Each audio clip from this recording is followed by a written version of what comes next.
সরকারি হাসপাতালে এবার স্বাস্থ্যকর্মীকে ধর্ষণের অভিযোগ সামনে এলো। চুক্তিভিত্তিক স্বাস্থ্যকর্মীকে হাসপাতালে ধর্ষণ করা হয়েছে। অভিযোগ ঠিকাদার সংস্থার ফ্যাসিলিটি ম্যানেজারের বিরুদ্ধে। এই ঘটনা ঘটেছে পাঁশকুড়ায়। রাতে ডিউটি করার সময় ওষুধ দেওয়ার নাম করে ডেকে নির্যাতন করা হয়েছে বলে অভিযোগ। একটা ফাঁকা ঘরে ডেকে নিয়ে গিয়ে ধর্ষণ করা হয়েছে বলে অভিযোগ। কি ঘটেছে বিটন চক্রবর্তী আমাদের প্রতিনিধি বলবেন বিস্তারিত। কি ঘটেছে বিটন?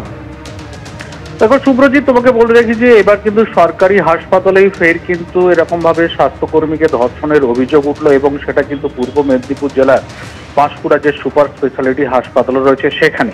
এবং মূলত যেটা অভিযোগ, ওই স্বাস্থ্যকর্মীর যে গতকাল রাত্রিবেলা তিনি যখন ডিউটিতে ছিলেন, তিনি ওয়ার্ড গার্লেরই কাজ করেন, এবং তিনি যখন তার ডিউটিতে ছিলেন তখনই এই ফ্যাসিলিটি ম্যানেজার তাকে ফোন করে ডেকে পাঠায়। তিনি প্রথমে যেতে চাননি, পরবর্তীকালে তাকে বিভিন্ন রকমভাবে হুমকি দেখানো হয় এবং তাকে একটি মেডিসিন দেওয়ার অছিলাতে কিন্তু ডাকা হয়। এবং তারপর তিনি যখন আসেন তাকে নিয়ে কিন্তু একটি ফাঁকা ঘরে ওই ফ্যাসিলিটি ম্যানেজার, যার নাম জাহির আব্বাস খান, তিনি চলে যান এবং সেখানেই তাকে ধর্ষণ করে বলে অভিযোগ। এবং গতকালের এই ঘটনা কিন্তু প্রথমবার নয়, এরপরে কিন্তু যেটা জানা যাচ্ছে এর আগেও ওই হাসপাতালের এই একাধিক স্বাস্থ্যকর্মীদের সঙ্গে এইরকম ঘটনা ঘটেছে। এবং সেই মর্মে কিন্তু আজকে দুজনও তারাও কিন্তু পাঁশকুড়া থানার দ্বারস্থ হয়েছেন, এবং পাঁশকুড়া থানায় নির্দিষ্ট অভিযোগের ভিত্তিতে কিন্তু এই অভিযুক্তকে গ্রেপ্তার করেছে পাঁশকুড়া থানার পুলিশ। স্বাভাবিকভাবে গতকালের এই ঘটনার পর কিন্তু ক্ষোভে ফেটে পড়ছেন যে সমস্ত অস্থায়ী যে কর্মী, চুক্তিভিত্তিক কর্মীরা রয়েছেন, নিরাপত্তা রক্ষীরা রয়েছেন, তাদের যেটা বক্তব্য যে হাসপাতালের সুপারকে বা অ্যাসিস্ট্যান্ট সুপারকে একাধিকবার এই বিষয়ে তার অভিযোগ জানালেও তিনি কোনো রকম ভাবে ব্যবস্থা নেয়নি, এবং সেই জন্য কিন্তু অ্যাসিস্ট্যান্ট সুপারের ঘরের বাইরেও তারা আজকে বিক্ষোভে পড়ে পড়েন। এবং তারা চাইছেন যে এই কালচারটা যাতে বন্ধ হয় এবং যারা মহিলারা তারা যেন সুরক্ষিত অবস্থাতে তারা হাসপাতালে কাজ করতে পারে, সেই বিষয়টাকে কর্তৃপক্ষকে যেন সুনিশ্চিত করে, সেটাই কিন্তু তারা দাবি জানিয়েছেন। ধন্যবাদ বিটন।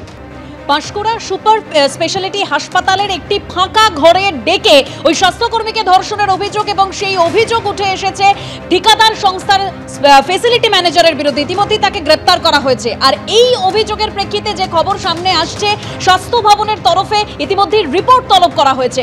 আরো বিস্তারিত জানবো, ঝিলম করঞ্জাই আমাদের প্রতিনিধি রয়েছেন। ঝিলম, একদম এই রকমের ঘটনা এই যে ঘটেছে পাঁশকুড়া সুপার স্পেশালিটি হসপিটালে, স্বাস্থ্য ভবনের তরফ থেকে জেলার মুখ্য স্বাস্থ্য আধিকারিকের কাছে তথ্য চাওয়া হয়েছে, জানতে চাওয়া হয়েছে পুরো ঘটনাটা কি এবং দ্রুত এই ঘটনার কি হয়েছে, কি পদক্ষেপ করা হয়েছে, সমস্ত কিছু একটা রিপোর্ট বলা হয়েছে জানা যাচ্ছে স্বাস্থ্য ভবন সূত্রে। এবং তারা এই যে ঘটনায় পুলিশের সঙ্গে সহযোগিতা করা হবে তেমনটাই ইঙ্গিত দিয়েছে, আশাটা দিয়েছে।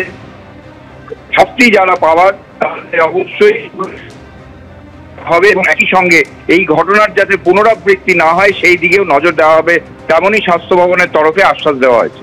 ধন্যবাদ ঝিলম।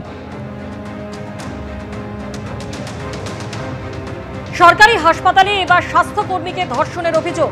চুক্তিভিত্তিক স্বাস্থ্যকর্মীকে হাসপাতালেই ধর্ষণের অভিযোগ। ঠিকাদার সংস্থার ফ্যাসিলিটি ম্যানেজারের বিরুদ্ধে এই ধর্ষণের অভিযোগ উঠেছে পাঁশকুড়া সুপার স্পেশালিটি হাসপাতালে।